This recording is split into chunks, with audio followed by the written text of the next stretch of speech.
Mahadev app है, उसके दो प्रमोटर हैं, रवि उप्पल और सौरभ चंद्राकर। छत्तीसगढ़ की पुलिस ने मध्य प्रदेश, उड़ीसा, दिल्ली में तमाम रेडें करी। करीब 70 से ज्यादा केस रजिस्टर हुए, 450 लोग गिरफ्तार हुए, 191 लैपटॉप, 860 से ज्यादा मोबाइल फोन, 41 लाख कैश में, 1.5 करोड़ के एसेट, बैंक अकाउंट्स में टोटल मिलाकर पैसा 16 करोड़ सीज किया गया। असलियत तो यह है कि नरेंद्र मोदी जी, भारतीय जनता पार्टी की सरकार और निर्मला सीतारमण जी ने मिलकर बेटिंग मतलब जुए को एक धंधा बनाकर रख दिया और 28% जीएसटी वसूला जा रहा है।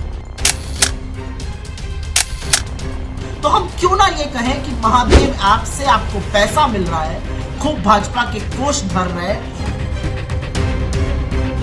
जैसे डूबते को तिनके का सहारा होता है और हम और आप जब कष्ट में होते हैं या संकट में होते हैं तो अपने इष्ट को, अपने भगवान को, अपने ऊपर वाले को याद करते हैं, वैसे ही जब जब भारतीय जनता पार्टी और नरेंद्र मोदी जी कष्ट में होते हैं तो वो अपने सबसे प्रबल शस्त्र ईडी को निकालते हैं और हर उस राज्य में भेजते हैं जहां पर उनकी करारी हार होने वाली होती है, बौखलाकर और घबराकर। ये काम पहले राजस्थान में हुआ और अब यही काम छत्तीसगढ़ में हो रहा है। लेकिन मोदी जी इतिहास से सीखते नहीं है, क्योंकि इतिहास गवाह है कि इन्होंने यही घिनौने कार्य पहले हिमाचल में और कर्नाटक में किए थे और जनता ने मुंह तोड़ जवाब दिया था। तो क्योंकि महादेव ऐप का एक झुनझुना बजाया जा रहा है, पहले उसके कुछ तथ्य सामने रख देते हैं। महादेव ऐप है, उसके दो प्रमोटर हैं, रवि उप्पल और सौरभ चंद्राकर। दुर्भाग्यवश वो छत्तीसगढ़ के रहने वाले हैं, लेकिन वो रहते दुबई में और ऐप वहां से चला रहे हैं। इस ऐप के अगेंस्ट पहली एफआईआर मार्च 2023 में छत्तीसगढ़ की पुलिस ने करी थी। उसके बाद छत्तीसगढ़ की पुलिस ने मध्य प्रदेश, उड़ीसा, दिल्ली में तमाम रेडें करी।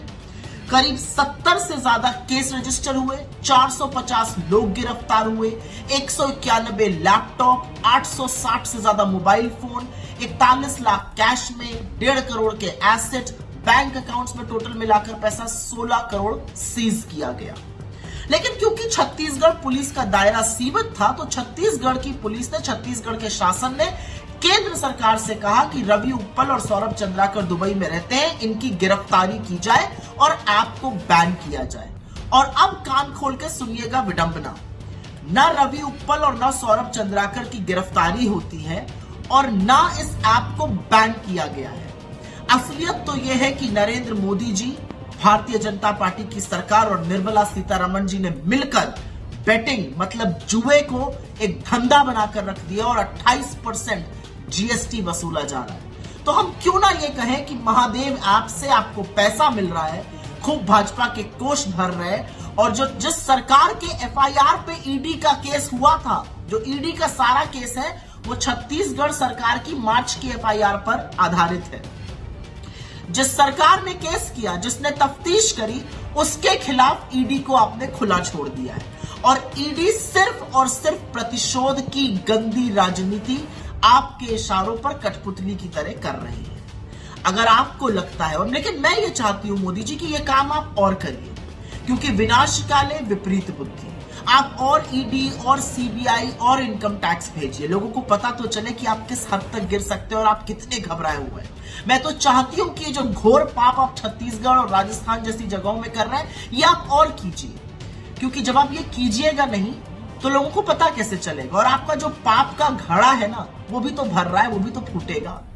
खैर, मुख्यमंत्री भूपेश बघेल के खिलाफ दुष्प्रचार करके, उनके आसपास के लोगों के पे रेड करके, फर्जी केस बनाकर, जबकि एक भी पुख्ता सबूत आपको अभी तक नहीं मिल पाया है, ये ईडी ने खुद स्वीकारा है। और अब एक व्यक्ति को खड़ा कर दीजिए और कुछ भी कहलवा दीजिए उससे मुख्यमंत्री के खिलाफ और फिर नीचे लिख दीजिए कि नहीं, इसकी अभी जांच होनी बाकी है। सोचिए अगर 10 लोग खड़े होकर ऐसे ही आपके खिलाफ बोलने लगे और उसकी जांच बाकी है लिख दिया जाए।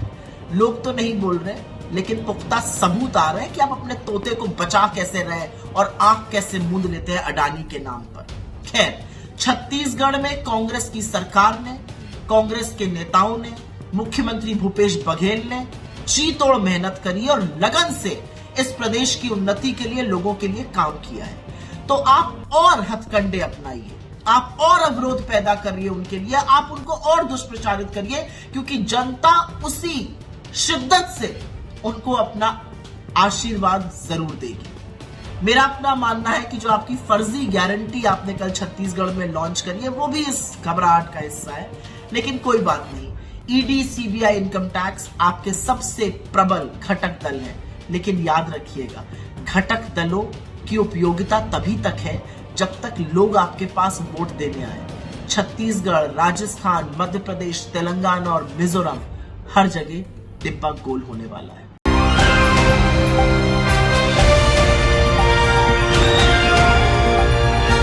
दिल्ली, हरियाणा, उत्तर प्रदेश, राजस्थान की हर खबर के साथ देखते रहिए न्यू इंडिया न्यूज नेटवर्क।